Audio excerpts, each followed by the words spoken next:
In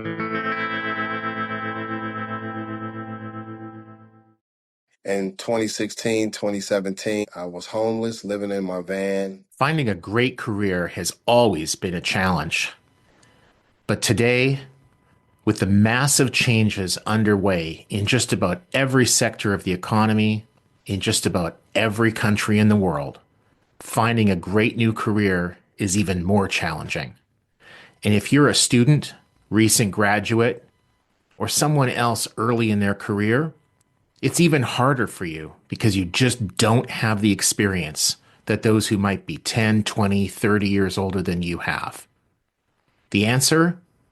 The podcast, From Dorms to Desks, a podcast by College Recruiter job search site, where every week we take a deep dive into a topic specifically of interest to candidates who are early in their careers and looking for a great part-time, seasonal, internship, or other entry-level job.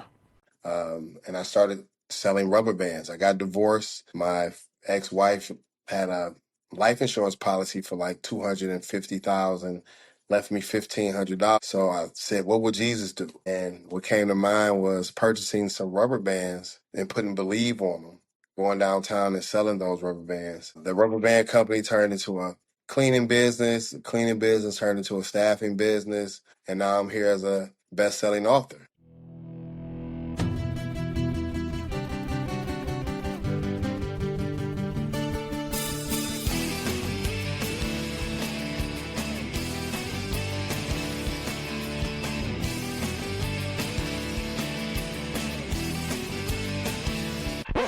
Welcome to Backstage Pass with the HR Rockstar, the show that pulls back the curtain and cranks up the volume on the most pressing HR topics, from talent strategies and workplace culture to career pivots and leadership. Because in today's world, HR isn't just behind the scenes, it's center stage. I'm your host, Jay Arnold, and in the world of HR and talent, there are times you recognize top performers within the workplace, sometimes referred to as rock stars. This podcast combines my love of HR as my career with my experience of 10 plus years performing shows around the Midwest in my rock band, chasing the dream of being an actual rock star. Join me as I sit down with rock stars in their fields to have fun, insightful conversations that keep the human in human resources. Together we'll disrupt, innovate, and amplify the future of work. So grab your pass, turn it up, and let's make some noise. Joining me today is Mario Kelly, founder of Believe 313 Staffing and co-founder of Believe in AI. I saw Mario's story in the local news here in Metro Detroit, and it was truly an inspiring story. Let's dive right in. Hi, Mario. Welcome to the show. I'm glad we finally connected and we're able to do this. I saw some stories recently, and I found you online. And as I mentioned at the start of the show, your story truly is an example of never giving up, Detroit strong, that Detroit grit. Now you're an author. Your story just really resonated with me in terms of wanting to find the rock stars within their industries. We're both here in Metro Detroit, probably about 15 minutes away from each other. It's truly a blessing to be on the show, Jay. Thank you for reaching out, like you said, on LinkedIn. And like I said, I'm just here. God blessed me to be a blessing. So I'm just thankful that I'm here. As we get started, there'll probably be a lot of people not sure what we're referring to, but can you just give a brief overview of your story? We'll really dive into some of the details afterwards. Who is Mario Kelly, and why are we talking? Yeah, so just to give a quick brief overview, my name is Mario Kelly. I'm the owner of Believe 313 Staffing and the co-founder of Believe in AI. In 2016, 2017, I was homeless, living in my van, and I started selling rubber bands. I got divorced. My ex-wife had a life insurance policy for like $250,000, left me $1,500. So I said, what would Jesus do? And what came to mind was purchasing some rubber bands and putting Believe on them, going downtown and selling those rubber bands. The rubber band company turned into a cleaning business turned into a staffing business, and now I'm here as a best-selling author. Yeah, that's quite a journey, and we're going to unpack all this here in a moment. Yeah. When I first saw the story and I picked up your book just a few days ago and dove right in, finished it in one day, then over the morning with my coffee to finish it up, highlighted things. Can't wait to have my kids read it. Can you take us back? I mean, I read the parts of living in your car, and I mean, my heart was right there with you. At that moment, like, did a light bulb go off? I mean, I know you mentioned in the book about hearing people walking by and what could be done to help the city. Because, like you said, there was a lot of struggles and challenges in Detroit at the time, unemployment numbers and so on. What was that light bulb moment where you're like, I have to do something? Honestly, I wouldn't even say it started in the van first. When I got to the point when I came home and everything was gone. So I'm gonna dive a little bit deeper than the book. So when I came home and everything was gone, right then I had to figure out what can I do. So like you said, with that Detroit grit, it was the next best thing was like, what would Jesus do in this particular time? And the first thing that came to my mind was the rubber bands. So a lot of people see the millionaire part of the book. But that journey was very, very hard for me. It was some nights, some days I didn't sell any rubber bands. I had to figure out how to get $20 to make sure I got gas in the car to keep the car running because we both know these winters in Michigan is brutal, so I had to figure out a way to keep the van warm. Also had to figure out when I get up, make sure I got enough gas to get back downtown to try to make some money. So it was very challenging, very, very challenging. But the one thing I did do was keep my faith. I stayed believing in God, and I understood that, He doesn't give us more than we can handle. So I just felt like this was all a part of something bigger. Perhaps this was maybe the start of the isms that are mentioned in the book quite a bit. Yes.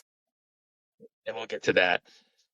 So you went from the bracelet, and then the story is you were doing a tour at the Shinola factory, and I'll let you tell it, and that's how the pivot of the cleaning company started.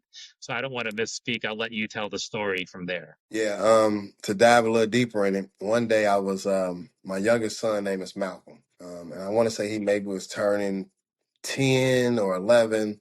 So I took him downtown. We were walking around downtown and just to show him that you can be a millionaire, you can really do whatever you want to do in life without basketball and football.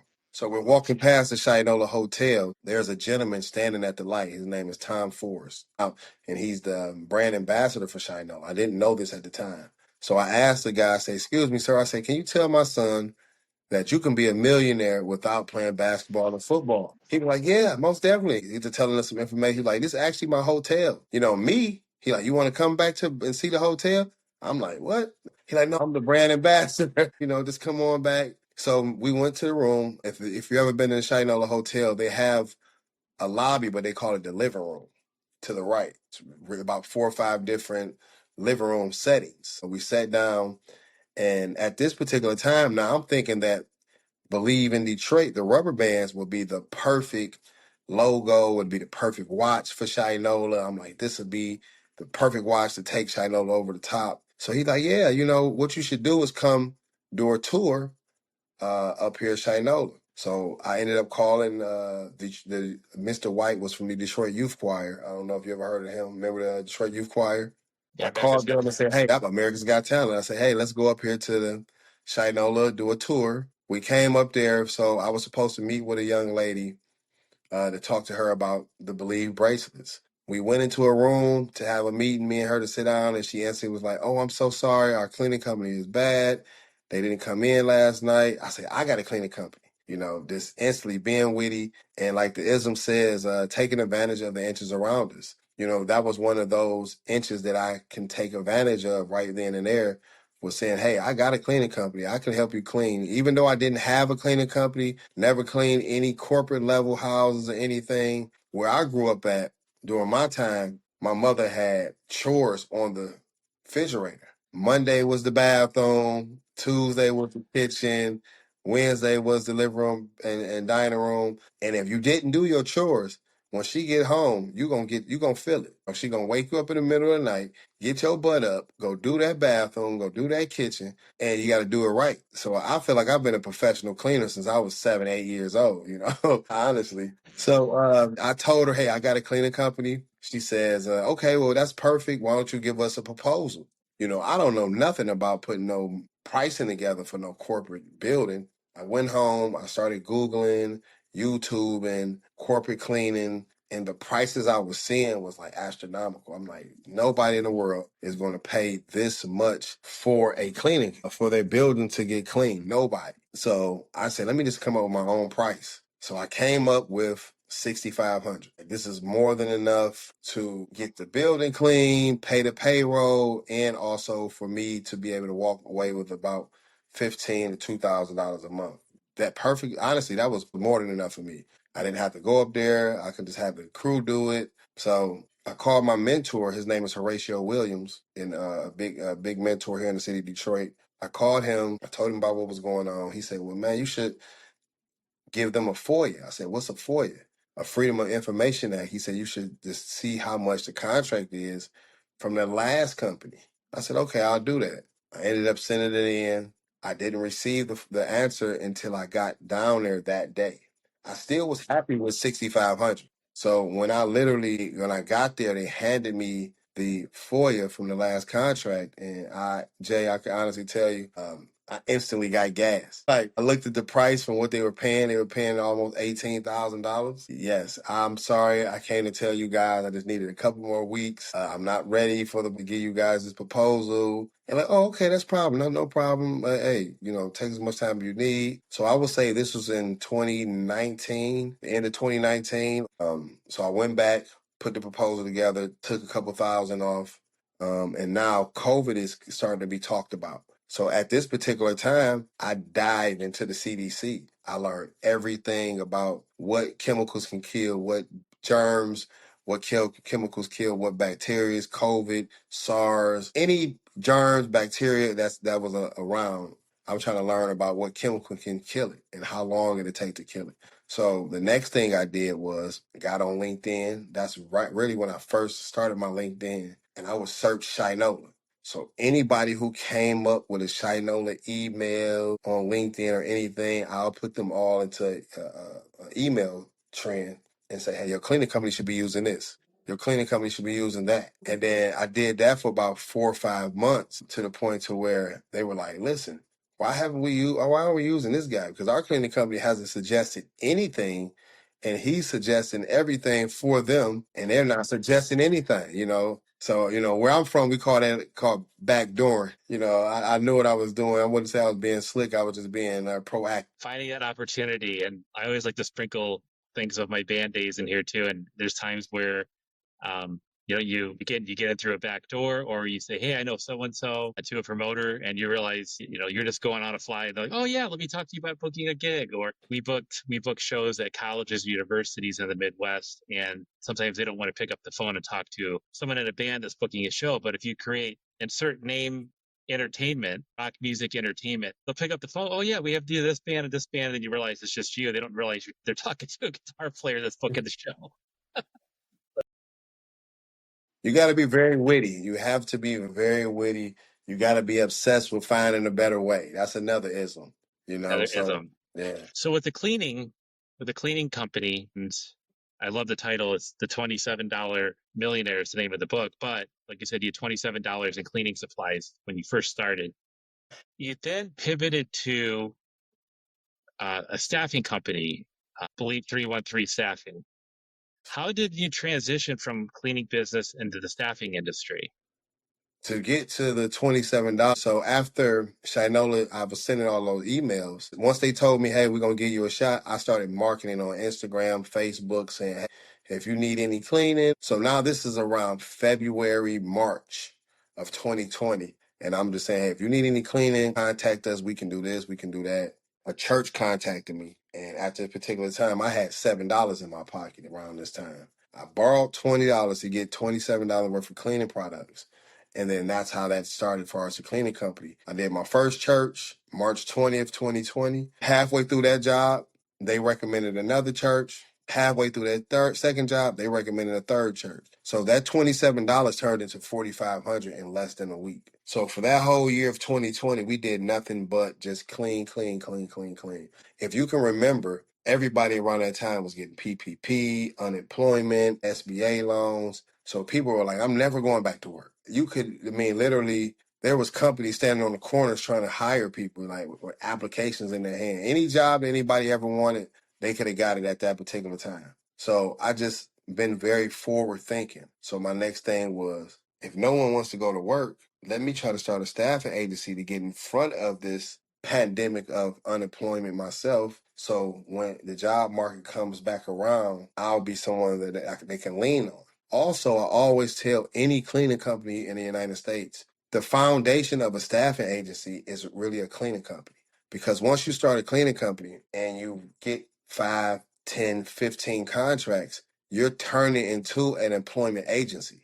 Because if you got 15 contracts, that's Monday through Friday, that's taking 2 people to clean them each job, that's 30 employees you have. So you're going to have to find that if you're going to a temporary agency yourself, or if you're just going around trying to get those people yourself. So I ended up seeing that as a cleaning company, I was going to have to, get in front of the staffing agency because of the unemployment pandemic, because no one wants to work.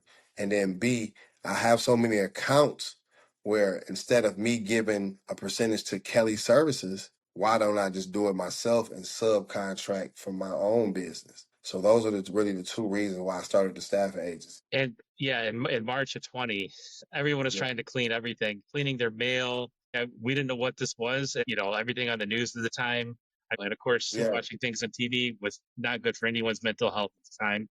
And you're seeing all this stuff all over Asia, Europe, and now hitting the US. And I clearly remember, and I think it'll be there forever. My wife and I in the kitchen, we got the phone call that Thursday saying, no more school until further notice for our kids. That was on a Thursday. We went to work on Friday and they said, okay, everyone's going home at noon. Take what you need to work from home for 4 to 6 weeks. We'll see you in 6 weeks. I said, I better take more. I have a feeling this is going to be longer than 6 weeks. Yeah. So what was going from COVID, especially the early times of COVID through 2020 and into 2021, was there another first big break or, a moment of momentum in the staffing world where you pivoted to other contracts around Metro Detroit? Yes. So going from 2020 to 2021, the difference when there, so 2020, everything was stay at home, don't come outside. No one knew what it was in 2020. 21, the beginning of 2021, the stadiums start allowing fans to come back into the stadiums, but at a lower, 10,000, I think was the max you could have at a game. So in July of 2021, there's a group called the Professional Group. They're a cleaning company. They're a big multi-billion-dollar cleaning company. They had all of the contracts with these different stadiums, but they didn't have the employees. They only had 60 employees trying to clean 5 different stadiums, 45 professional buildings downtown. They clean a DTE. Any stadium in Southeast Michigan, they probably have their hand in cleaning, but they only had 60 employees. So they contacted us because no other staffing agency wanted to take on the job. He told me at this particular time, he said, man, I've contacted probably about 5 other staffing agencies. No one wanted to touch us with a 10-foot pole. Once he called me, I said, let's do it. The first day he said, listen, let's try 25 people. What I ended up doing was going down to my old neighborhood, basically going door to door like, hey, do you want a job? Want to start tomorrow? We're cleaning the stadiums. I went to the homeless shelters and got 25 people. We did a great job. This was the Tigers' first homestand. So for people listening, a homestand is at least 5 to 6 games in a row. The Tigers are played back to back to back, Monday through Saturday, every day. So the first day was 25 people. The second day was 25. The third day, he was like, hey, let's try to push it up to 30. If you can get 30, that'll be good. I got up to 30. By the time that homestand was over, he was like, hey, if we can work with like 40, 45 people, that'll be perfect. I ended up having a person who worked with me who had just came from a place called the Halfway House. At this particular time, I didn't know what the Halfway House was, but this is where you transition from prison to coming home. They put you in a location like an apartment building or a church for like about 12 months. The only way you can leave this location is if you have a job. And he told me, like, listen, there's a couple hundred people in here that can't come out because they don't have a job. You should come up here, give an orientation, and see if you can get some gentlemen, some guys. I went up there and got some guys, and we started working at Comerica Park every day, knocking it out. These are some of the best workers I had. So they literally seen what I was able to do on a consistent basis over there at Comerica Park, and they said, hey, look, let's take it to Ford Field. Around October 2021, when the preseason started with the Lions, we went to Ford Field. By then, they're like, listen, can you get 100 people? let's do it. So I went full blast at halfway houses, homeless shelters, and then now I'm going to project hood housing units around the city of Detroit, like just passing flyers out. So I was able to get 125 people the first home game, Detroit Lions in 2021. We knocked it out the park, and then hey, that's the end of the story. You know, next came Little Caesars Arena, DTE, any location that they were cleaning at, they were using our staffing agency. If your crew, first of all, just finding people that were truly in need of employment at, you know, a challenging time in their lives. I mean, that's next level of being awesome and just being a true rock star there. I mean, Appreciate you it. know, you have a workforce, you have people who want to work, they need to work. And maybe, like you said, they might have a checkered past. But you want to give someone an ability to have that next chance of what's next, because that helps everyone. You know, the local economy, obviously society, themselves, and there is dignity when you're working and you're like, I accomplished this today, and you feel good about yourself for sure. Yeah. And when you those different contracts and business opportunities to work with, you know, the different arenas, such as, you know, Little Caesars, Ford Field, there must have been a moment when you're sitting there with your team going, okay, we're at the Beyonce show. This is surreal, or Elton John. There has to be some of those shows you're going, how did I get here? Where Elton John's on stage, and I think you mentioned before there was something unique about the Elton John show when it came to afterwards. So I'll let you take it from there. Yeah, I mean, I've been at a few awesome shows, Guns N' Roses, Elton John, also The Weeknd. But the Elton John show, I would tell you, Weekend, yeah, The a great Weeknd at show. Ford Field. Yeah, Yeah. he had a big moon in the middle of the place. Like I was like, this is crazy. So, but Elton John, I would say, take the cake out of any concert, any event I've been to between Beyonce, Taylor Swift. Like I said, he must have spent maybe $250,000 on flowers. He turned the whole Comerica Park into a garden. And then also, this was the happiest concert I ever seen. Like most concert, people are throwing up, they running around. It's I don't care who is the artist. There's going to be some type of fight. You know, at Elton John's concert, it was just like it was somebody sprinkled fairy dust in the air, and everybody was just happy. So yeah, I mean, I like Elton John. I remember, yeah, being at the Weekend show and so many of those other shows that my wife and daughter went to the Beyonce show. I know you said Taylor Swift, your team helped with. And that truly is something where, as fans, I'm sure many people listening or watching right now are fans of music. They go to a show, or they go to a sporting event, a concert, a play, something at the Fox, any of those. And you walk in, you might get a cocktail, maybe a little snack. Everything looks beautiful when you walk in. And at the Yeah. end of the night, some people leave things on the garbage, you know, on the ground. They throw their garbage. Depending on the venue, it just might be, it's just a chaotic crowd and there's no controlling it once the music starts or the event starts. But you and your team really is what make it work every single day.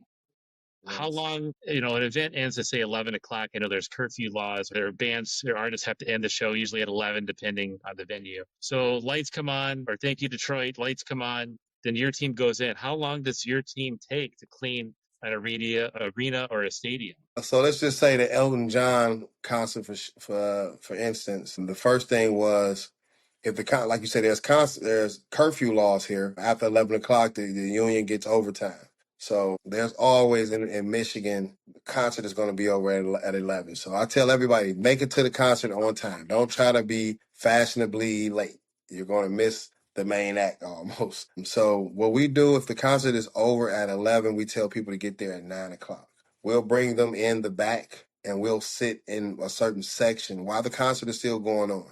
Soon as they say, thank you, Detroit, I love you, turn the lights on, our crew is already lined up downstairs on the ground floor level, as far as where the grass is at in Comerica.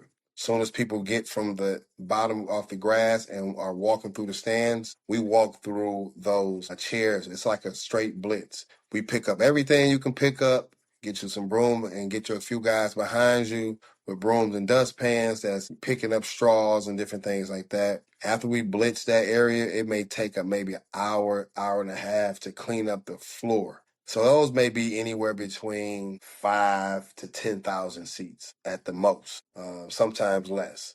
The next crew comes in and separates those seats because a lot of those seats are tagged together, tied together. They pop those seats apart, put the chairs up, and then the last crew comes in and blows all of those ties, whatever had the seats tied together, they'll blow that into a circle, sweep that up. But while the last crew is in there blowing those ties together, we have another, now everybody from the first crew goes up into the stands. They line up on each side, maybe 40 and 40, 30 and 30. Everybody gets two rows, the row you're in and the row above you. And you just walk together until you meet in the middle and pick up all that trash. The next job would be something called a garbage runner. So as you're walking through those seat lines and your bag is full, you set it right there in the middle of the aisle, on the seat, the stairs. There's younger guys, because this is a real heavy job. It's running down, picking that garbage up, taking it back to the top, running back down, picking the garbage up, taking it to the top. The last job is called the trash guy. He's the one walking around with the big gondolas, picking that trash up, putting it in the gondola, getting all the recyclables throughout the arena and different things like that. So that whole process will take no more than 10 hours. Then it also goes off the ticket sales. So that's why I use a Guns N' Roses or Beyonce or something like that, who's going to guarantee the sellout.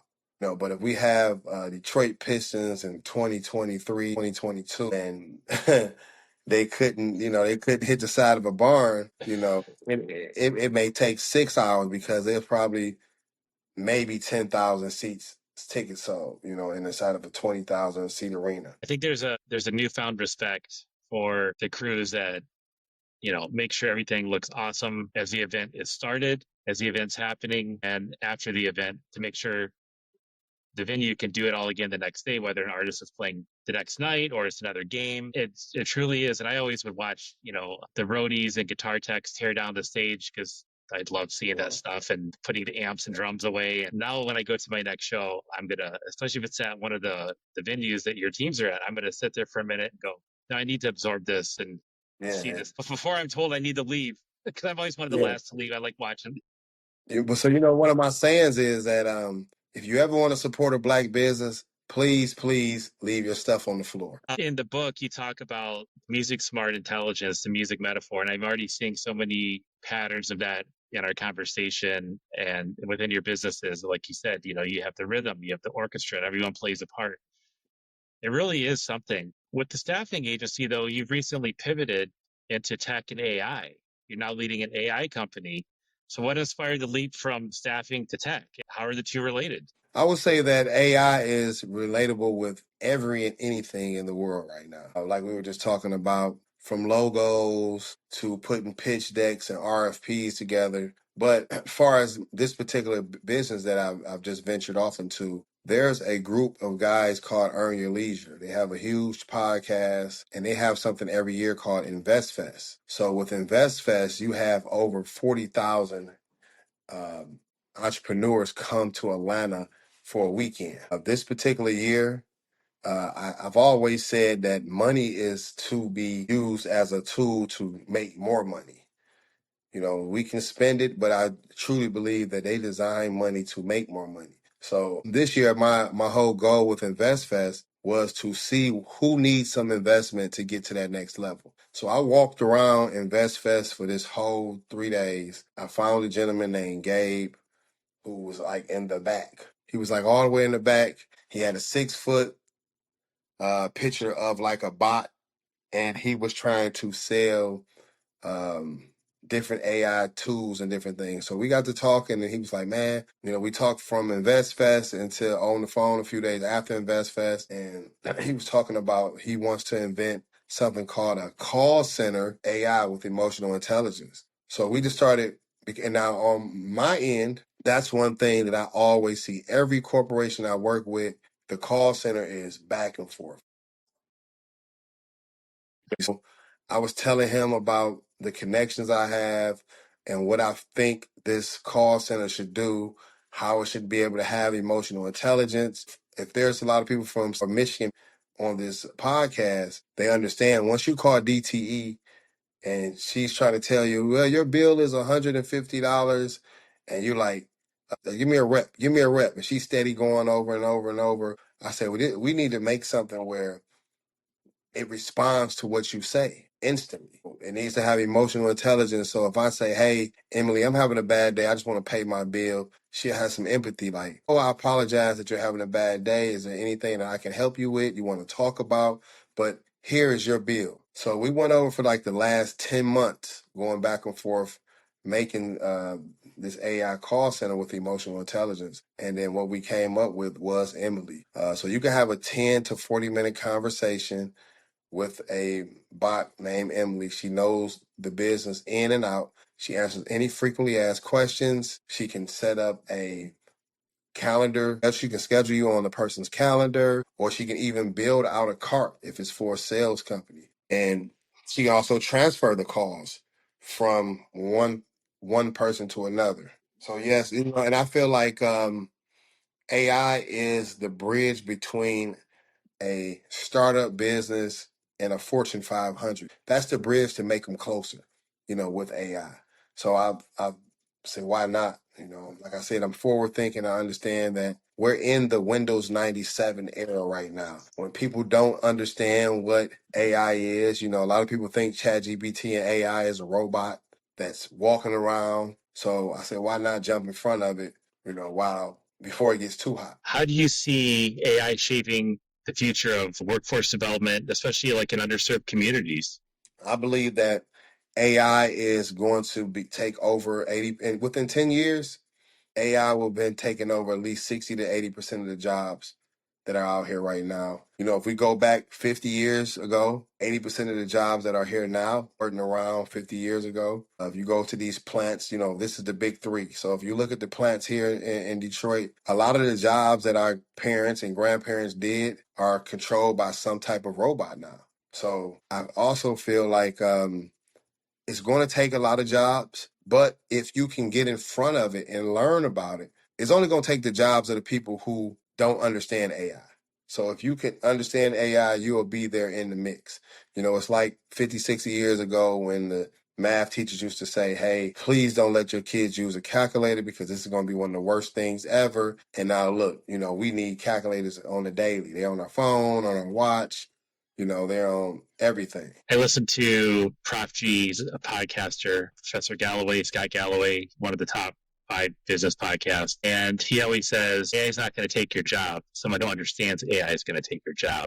And that always sticks with me. And so I'm always learning, playing around with it, how to make things better. You can have a lot of fun with it. And you're learning, okay, this book, if I'm going to go on vacation, I'll say, write me an agenda of what I should do on this Caribbean island for a week, and it gives me ideas I never would have thought of.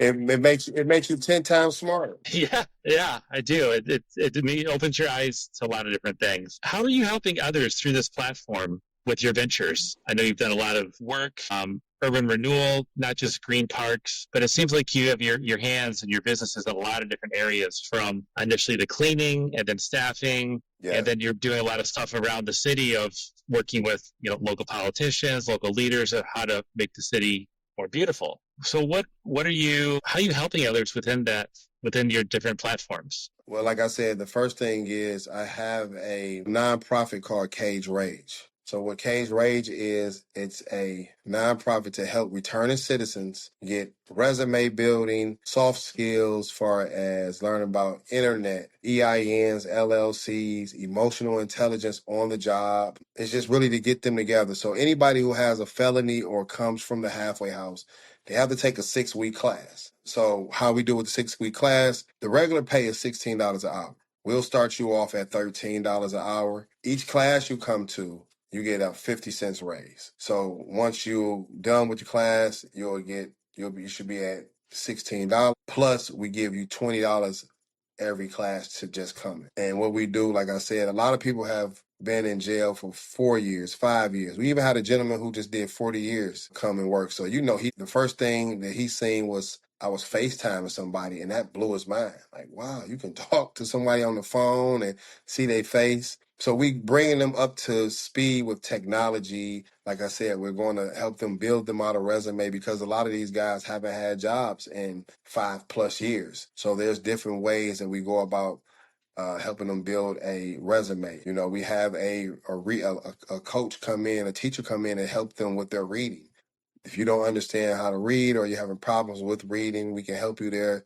just so you won't get tricked out of your space again. And then, like I said, every person in the world has some type of genius level talent. I believe everybody, like you said earlier, you got music smarts, you got body smarts, different things like this. So we try to find their talent that they have and help them shape that to some type of business that they want to do. So once you leave the 6-week class, you'll be at $16 an hour. Plus, you will have an EIN and LLC if that's what you want to do.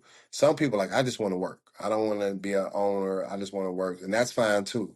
But our goal is to help you start your own business. Also, on the AI side of things, we just started something called Believe in AI Academy. So this helps you dive into becoming a chat GPT mastery. Like I said, it's really chat GPT is the train, but it needs a conductor. So with the conductor, you'll learn about different prompts to put in there.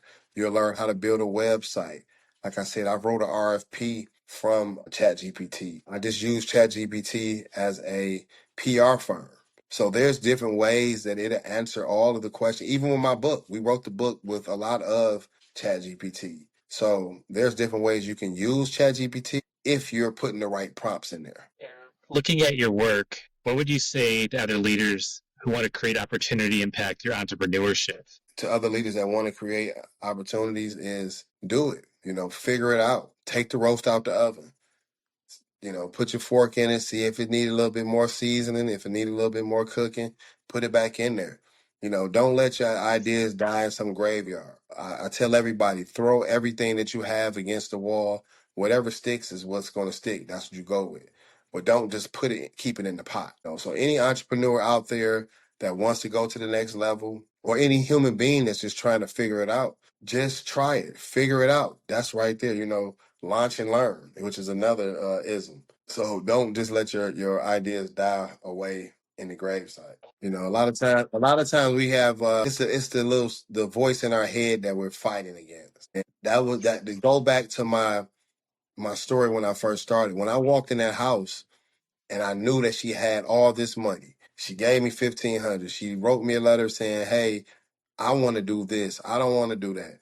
Can you imagine the voice in my head that was saying, go find her, tell her to give you some more money. She's not leaving you. But I really had to come to grips and understand my emotional intelligence. I had to really clear my mind, stop listening to the voice in my head, and just move forward. So sometimes we just need to move on what our hearts are saying and not really what the voice we're hearing. I'd like to pivot to the book, and I have a copy here. Make sure everyone can see it if they're watching this. $27 Millionaire. So what inspired you to write the book? It was a few different things. First off, I felt like I was doing a lot of different podcasts and I wasn't really diving into the full story. I wanted to get into the full story about, a lot of people didn't even know that when I was homeless, I ended up getting a book called The 19 Isms. And that had a lot to do with my life, even to today. Every day I have it wrote on my wall, all the isms on my wall and on my mirror. So when I wake up, those are things that I live by,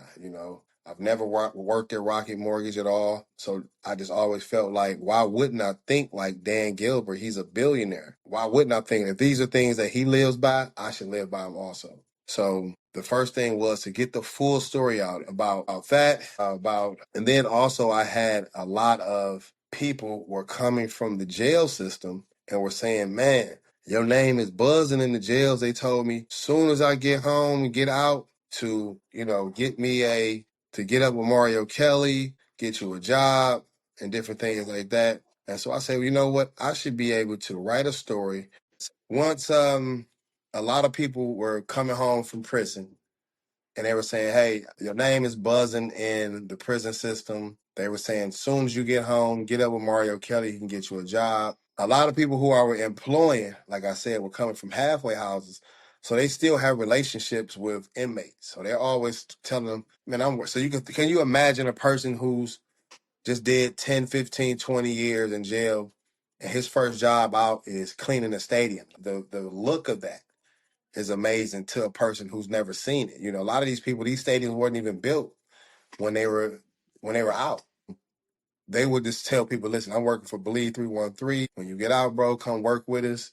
So I said, maybe my story can inspire people in there because when you're in jail, you're at your lowest point. I've never been to prison in my life, but I can imagine when you're inside of there, mentally, you're like, no one cares. I don't know. My life is over. So I wanted to inspire people to show them in the inside that I started with $27. I had to build from ground zero. So you can do it too. So my ultimate goal was I just assumed that I was going to be a best-selling author from the prison side of things, where it didn't start off like that at all. Again, so it's like, even with my book, I'm starting over from ground zero. This is a new page for me.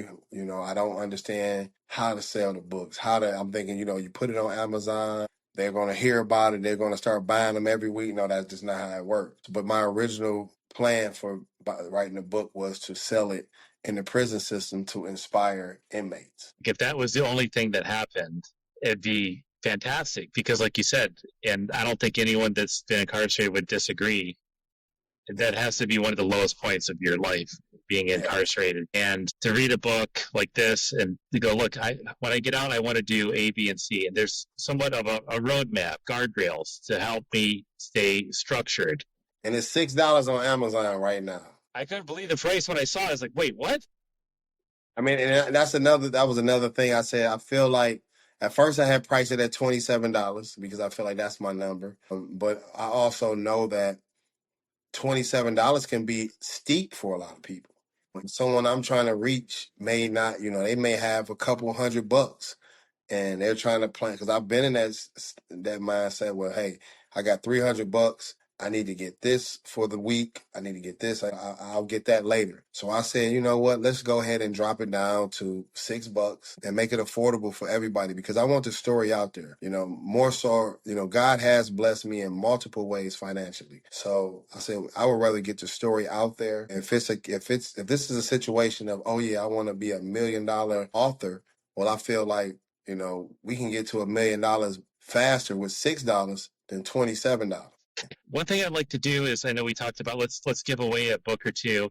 So I'll let you take it from here. Yes. Me and Jay, we were talking a little earlier before the podcast started. And I said, well, I think let's give away 2 books to a listener. The first 2 listeners that's going to share the YouTube podcast and comment hashtag Believe313. So the first 2 people to share this podcast onto one of their platforms, Instagram, TikTok, LinkedIn, and they also comment hashtag Believe313. Jay is going to mail you a book.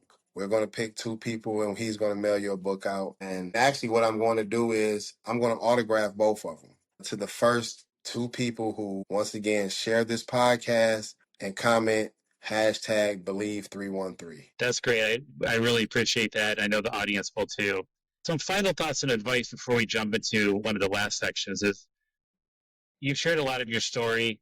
What advice do you have for someone who's currently at their lowest point, struggling to believe in themselves? And they might hear this story, they might read the book, and maybe we're trying to get them the book or get them the story. What advice do you have someone who might find themselves in a similar situation that you were in just a few years back? If you are out there right now listening and you are at one of the lowest points of your life, get up and let's go. We don't have time to be sitting around waiting, crying, and waiting for an armored truck to have an accident and all the money fly out and we get away with it.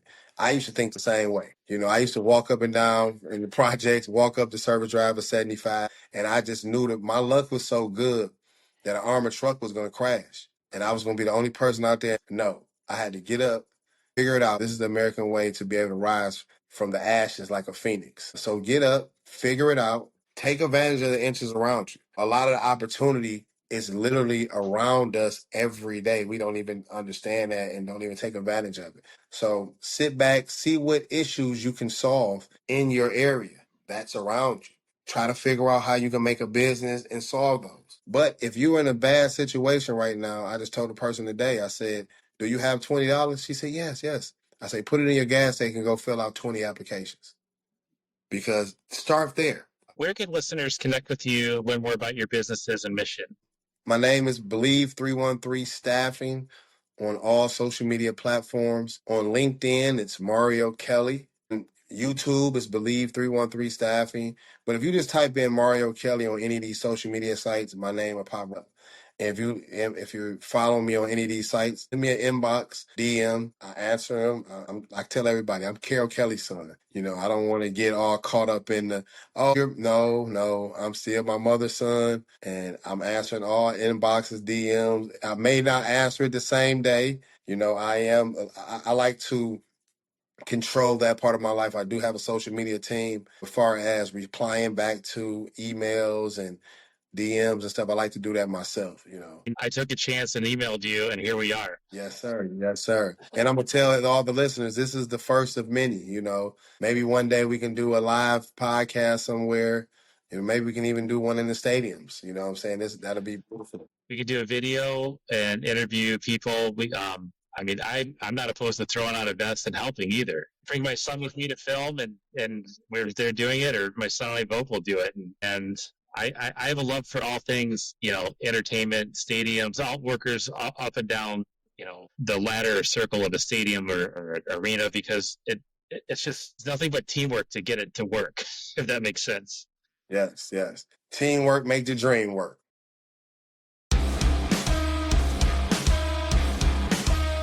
So one thing I'd like to do is jump into what I call the encore section, where we dive into fun, personal, and maybe some pop culture questions, because it's really important that I keep the human and human resources.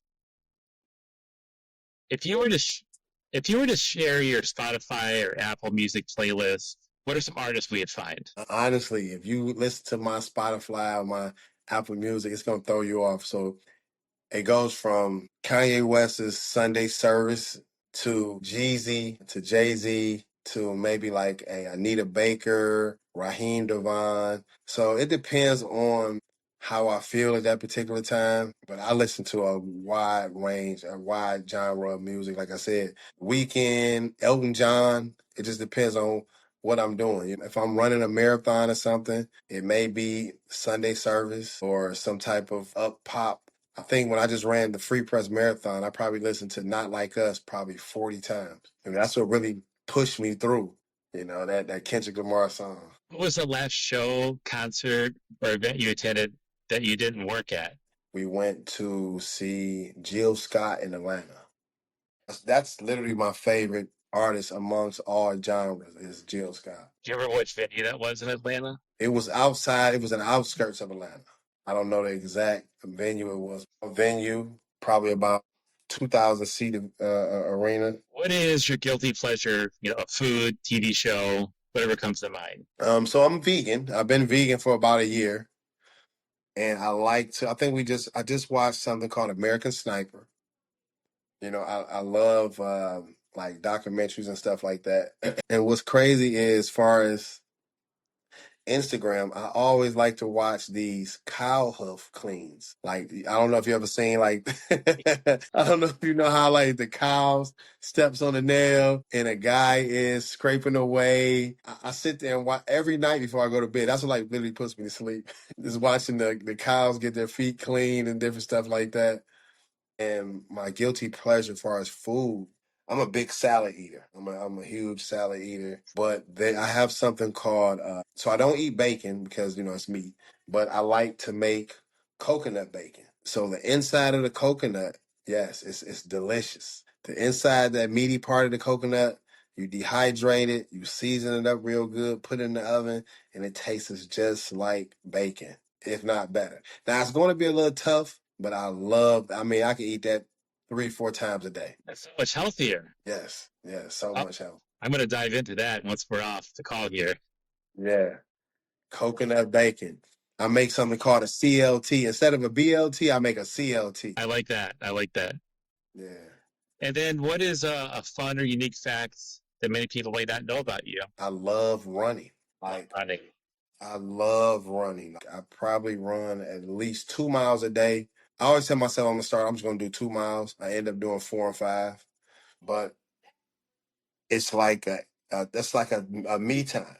Running a marathon showed me that a lot of people compare chess to life. Like, you gotta, chess is, you gotta make the right move. Where I feel like there's no comparison between chess, life, and a marathon. Then the first reason is no one starts off in life with the same pieces. I don't even care if you and your wife are in the same room. You and your wife, y'all didn't grow up. You didn't start off with the same pieces. You didn't start off with 9 pawns, a king, a queen. No. With a marathon, I think that you have to run your pace. And the reason I say that is you can have the same shoes, you can have the same training. Your outcome is still not going to be the same. You don't worry about who's behind you, who's in front of you. You just put your head down and run your own course. So I really believe that a marathon in life has the most common factors, but I love to run. That's my me time. That's where I really think the most, and then it's very challenging for me. Like I just went to North Carolina. So another thing is any city I go to, I know people collect magnets for the refrigerators. I have to run at least 3 miles in every city. Any city I've ever been to, I've got up. So I went to North Carolina last week to speak, and it was really challenging because North Carolina is very hilly, a lot of hills and stuff like that. And for me to run up those hills, and I'm used to running on the straight pavement, it was very challenging. That's where I got to pushing myself again. Just like any venture, job venture or business I ever had, I had to push myself. So running is my favorite thing that people may not know about me. I'm averaging anywhere between 15 to 18 miles a week. That's awesome to have that me time. That's times where people can find clarity of things happening in their life, personal, professional. What One last question. What is the last show you binge watched on one of the platforms? I think you mentioned American Sniper. American Sniper, and then there's another show I set up and watched in probably like 7 hours. I want to say it's called The Resident. The, the Resident is a good show. It's like a murder comedy where there was someone got killed at the White House, and this lady from Orange is the New Black. She's like the best detective in the world, where she can see the way a person is breathing and say, well, he did it. So she literally figured out who murdered this person in the White House in 24 hours. But that 24 hours was like 7 episodes. Yeah, and then what really caught my eye was that she had a Shinola watch on. I really love Shinola. I never bought a Rolex. I never bought a AP or a Breitling. I won't wear them due to the fact of just my respect and my love for Shinola. And I feel like that'd be a smack in the face almost. So that's the first thing that caught my eye was that she had a Shinola watch on. And then it was just really a good series. I totally understand about the Shinola part. I was on a large project at work, and our manager at the time had given some points to all the team members for a job well done. And we could choose out of a catalog of what to use our points on. And I knew I was overdue to get a new watch. My old watch had died, and I went right to the Shinola and got a Shinola. And I was like, and I wear it as often as I can. And I totally understand the respect and love you have of why you can't wear anything else now. Makes perfect sense from your story in the book and everything else. So I mean, that's a good job to have and say, hey, listen, go pick you something out and you can get a Shinola. Hey, I'll put everything in the show notes as far as links where to find your information and the books, and who knows, maybe I'll even link to the Shinola Hotel so people could go and check it out if they're visiting Metro Detroit. They're local here, want to go down for a fun night away and have a good restaurant downtown, and then head over to the Shinola either for a drink or to stay the night. most definitely. And also, like I said, if you're looking for any inspiration, if you're looking for some inspiration, if you're looking to start a business, if you're looking to try to figure out how to grow your business, the $27 Millionaire is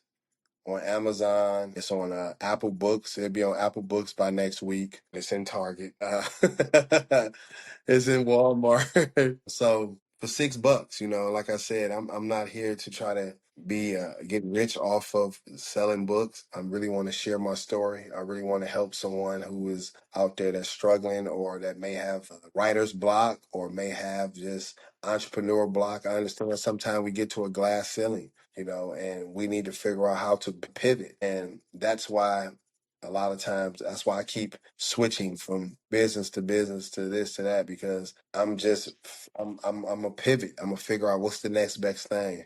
What's coming next. Who's to say AI may not be the last thing for me. It may be cleaning a cow's hoof or anything. I don't know. I'm always keeping my eyes open. Obsessed with making it better. If it's good, let's make it great. If it's great, let's make it better. $6 right now on Amazon. I have a feeling we're just seeing the start of what's next. Well, Yeah. Mario, thank you for joining us today and sharing your incredible story from $27 in a dream to millions in revenue and a legacy of impact. It truly is inspiring. I know there are tons of people cheering for you as you continue to elevate communities and you're leading with purpose. If you found value in this episode, please like, subscribe, and keep rocking HR excellence.